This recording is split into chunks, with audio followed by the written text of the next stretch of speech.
யாரும் மறக்கவே கதை ஃபுல்லாக ட்ராவல் ஆகும். ஒரே படம் தான் மக்கள் மனசுக்கு வைப்பாங்க. பண்ணிடலாம் சார். சூப்பராக இந்த ஃபிலிம் அப்படியே சூப்பராக இருக்குது. சூப்பராக பண்ணலாம் சார். கதை இருக்கா? இருக்கு சார். சூப்பர் கதை இருக்குது சார். படம் முழுக்க உங்களை வச்சே வரும் சார். ஓ அப்படியா? ஆமாம் சார். செம்மையாக இருக்கும் சார். தமிழ்நாட்டு மக்களுக்குள்ள பெரிய இடம் பிடிப்பீங்க சார். அப்படிப்பட்ட கதை இருக்கு சார். Super super super. சரி சொல்லுங்க பாப்போம். இப்போ சார் ஓப்பன் பண்ணா மாஸ் என்ட்ரி சார் நீங்க. அந்த பைக்ல அப்படி வரும்போதே மக்கள் பாதி கவர்ந்துடும் அவங்கள. அது பைக்ல வரும்போது ஒரு பொண்ணு கிராஸ் ஆகுது.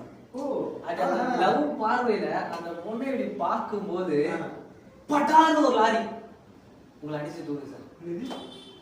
லாரி லாரி லாரி ஒரே தூக்கு அடிச்சு ஹேர்லியே ஸ்பாட் அவுட் சார். நீங்க அதான் கொஞ்சம் கஷ்டம்.